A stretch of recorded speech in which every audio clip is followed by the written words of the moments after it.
जय बद्री विशाल सज्जनों, आज व्यास पूर्णिमा है, यानी गुरु पूर्णिमा। आप सबको गुरु पूर्णिमा की हार्दिक बधाई, शुभकामनाएं। हम व्यास आश्रम की ओर जा रहे हैं बद्रीनाथ से, और लगभग 3 किलोमीटर की दूरी पर उत्तर की ओर ये माणा गांव है। शास्त्रों ने से मणिभद्रपुर का है, और इसी माणा गांव में भगवान वेदव्यास विराजमान रहते थे। ऐसा मन में आया कि आज गुरु पूर्णिमा में व्यास जी के दर्शन हो जाएं, और वेदव्यास जी ने कृपा की, भगवान बद्रीनाथ जी ने कृपा की। बारिश के मौसम में सुंदर धूप लगी है, और अब मैं व्यास जी के दर्शन के लिए जा रहा हूँ। आइए, आपको भी भगवान वेदव्यास जी की गुफा तक ले जाया जाएगा।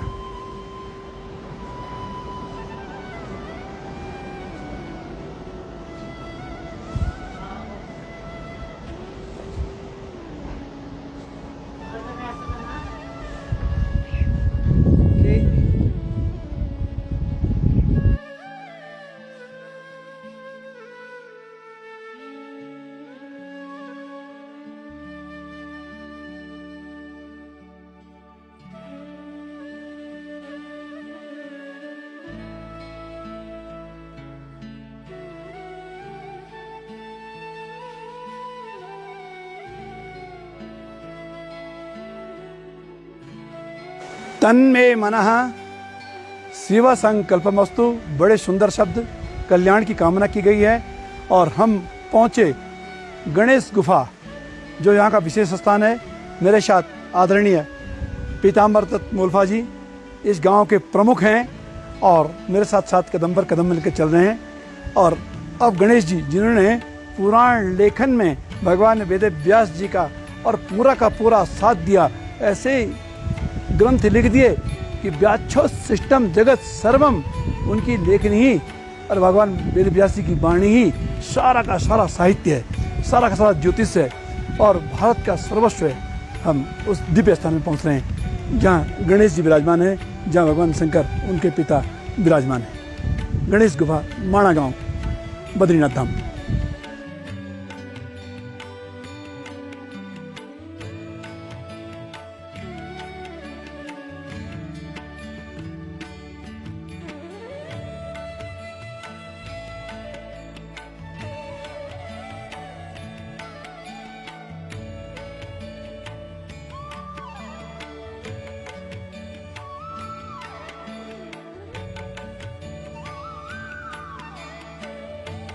हम पहुंच गए हैं भगवान वेदव्यास जी के श्री चरणों में।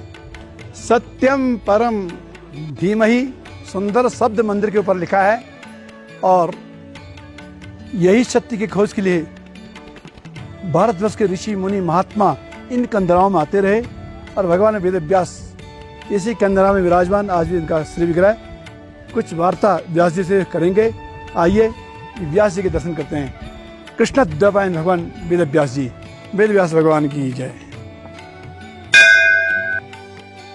हम पहुंचे उस दिव्य गुफा में जिसके लिए हम प्रभात से प्रयत्न कर रहे थे। भगवान वेदव्यास जी विराजमान, इनके अर्चक पुजारी आदरणीय हरिश्चंद्र जी कोठियाल यहाँ पे विराजमान। कोठियाल जी, आपसे निवेदन, थोड़ा सा भगवान वेदव्यास जी का परिचय देने की कृपा करेंगे। आदरणीय परम पूज्य बद्री विशाल के धर्माधिकारी जी श्री उनियाल जी हमारे सम्मुख विराजे हुए हैं वेदव्यास जी के सानिध्य में। इस क्षेत्र के विषय में तो आप लोग परिपूर्ण भांति से जानते हैं। तो वेदव्यास जी ने इस गुफा में बैठ करके सबसे पहले तो वेदः त्रिविधः, वेद एक ही था, आपने उसको 3 भागों में बांट डाला, इसलिए आपका नाम पड़ा वेद। और आप जन्म होते ही विशाल हो गए थे, बड़े हो गए थे। आपने ग्रंथों का विस्तार किया, इसलिए आपका नाम पड़ा व्यास। काला स्वरूप होने के कारण आपका नाम पड़ा कृष्ण। और बेतवा और जमुना के द्वीप में आपका जन्म हुआ, इसलिए आपका नाम पड़ा द्वैपायन। तो आपका पूरा नाम श्री कृष्ण द्वैपायन वेदव्यास। वेद को तो आपने तो 4 भागों में तो बांट डाला, परंतु स्त्री सुबंधु नाम त्रयीनो श्रुति गोचरा। त्रयीनो श्रुति, श्रुति माने वेद। तो किसी किसी के लिए वेद पढ़ने का अधिकार नहीं है। तो जिनको वेद पढ़ने का अधिकार नहीं, उनका कल्याण कैसे हो? कौन एक ऐसा ग्रंथ होगा जिसमें वेदों का भी रहस्य हो, पुराणों का भी रहस्य हो, शास्त्रों का भी रहस्य हो, जिसका ज्ञानोपार्जन करने से सबका कल्याण हो जाए? तो ब्रह्मा जी ने कहा कि वेदव्यास भाई, ऐसा ग्रंथ तो केवल महाभारत है, जिसमें सब कुछ है। जो कहीं नहीं है वो महाभारत में है। वेदव्यास जी ने कहा कि महाभारत में तो 1,00,000 श्लोक हैं, कलयुग आने वाला है, द्वापर का अंतिम समय इतने जल्दी कौन लिखेगा? तो ब्रह्मा जी ने कहा कि आप गणेश जी का हवन कीजिए। तब वेदव्यास जी ने गणेश जी का हवन किया कि तद संस्मारे रंभ व्यासो सत्यवती सुदाओ इसमें मात्रो गणेशानो भक्ति चिंतित पूरक। वेदव्यास जी ने गणेश जी की स्तुति की। गणेश जी आए, गणेश जी ने कहा कि अहम प्रीतोस्मि, मैं स्वीकार करता हूं, परंतु एक शर्त पे।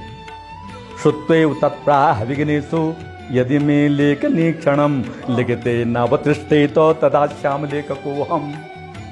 कि लिखते नावतिष्ठे, कि लिखते वक्त मेरी लेखनी रुकनी नहीं चाहिए, इस शर्त पे लिखना तो मैं लिखूंगा। तो वेदव्यास जी ने कहा कि मेरी भी शर्त रहेगी सिद्धि बुद्धि के दाता। अरे यस्मिन अश्लोके अहम वक्तव्य, मैं भी जिस अश्लोक को कहूंगा आप भी सोच और समझ के लिखना। तो यहां से वेदव्यास जी महाभारत बोले और नीचे गणेश गुफा में गणेश जी लिखे। इनके लिए दूर नहीं होता सज्जनों, ये तो विष्णु के अवतारी हैं। सुखदेव जी के पिताजी का नाम था वेदव्यास। वेदव्यास जी के पिता का नाम था पाराशर। पाराशर जी के पिता का नाम था शक्ति, और शक्ति के पिता का नाम था वशिष्ठ, और वशिष्ठ के पिता का नाम था ब्रह्मा। व्यासम वशिष्ठन अवतारम शक्ति पौत्र मंगलमसम पराशरात्मजम वंदे सुगतातम तपोनिधि। इतिहास पुराण की रचना की, वेदों का विभाजन किया, धर्म का निरूपण किया। अरे महाभारत जैसे महान ग्रंथ की रचना की, पर जब तक आपने इवत भागवतम रसमालयम मोरो रसिका भुवे बाबुका, जब तक आपने भक्तों को भागवत रूपी रस का पान नहीं दिया, जब तक आपने श्री कृष्ण के गुणानुवादों का वर्णन नहीं किया, जब तक आपने सदगति मुक्ति का मार्ग नहीं बताया वेदव्यास, तब तक आपका जो चित्त जो शांत नहीं होगा। अंत में वेदव्यास जी ने इसी पुण्य धाम पे बैठ करके, इस नरनाथ पहाड़ के मध्य में सरस्वती के किनारे सम्यप्रास तीर्थ के सानिध्य में बैठ करके, और इस गुफा के अंदर अंत में श्रीमद् भागवत महापुराण की रचना की, जिस गुफा के सानिध्य में आप लोग विराजे हुए हैं। बोल बद्री विशाल भगवान की जय। वेदव्यास जी का प्राचीन स्वरूप, इससे पुरानी मूर्ति। वेदव्यास जी का नया स्वरूप 1996 में चेन्नई के अर्जुन दास आहूजा जी ने आप ही के सानिध्य में और माँ भागवती माई की प्रेरणा से और आपके सानिध्य में इस विशाल मूर्ति की स्थापना की। हम अधिक क्या कह सकते हैं आप लोगों को, ये सारा श्रेय आप लोगों का है। भगवान विष्णु सुखमुनि जो जन्म होते ही घर बार को छोड़ करके और जंगल की ओर चल पड़े। बड़ा आनंद आदरणीय पुजारी जी श्रीमान हरिश्चंद्र कुटियाल जी, हमारे मित्र भी हैं आप, और भगवान वेदव्यास जी के अर्चक भी आप।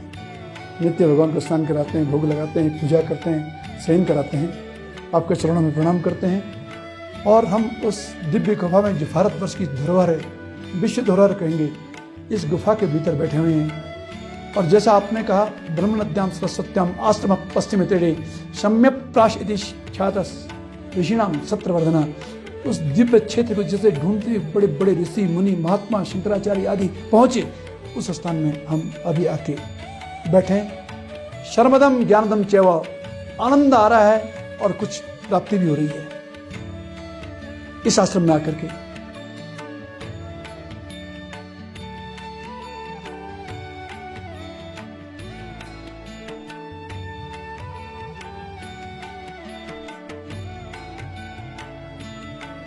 सज्जनों, हम पहुंचे मां सरस्वती के श्री चरणों में।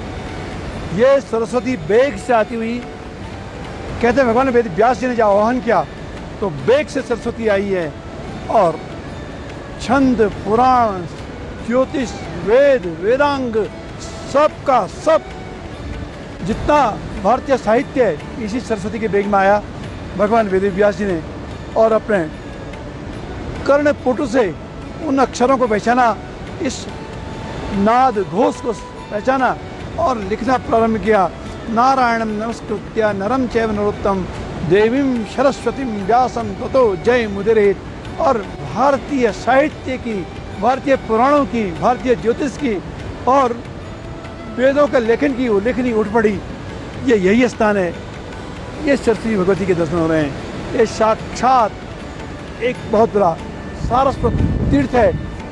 आप सब इसका लाभ उठाएं, दर्शन करें। ये सामने भीम का पांव का चिन्ह, पांव का निशान, स्वर्गारोहणी जाते समय भीम ने इस पत्थर को और किनारे करके भीम पुल बनवाया था।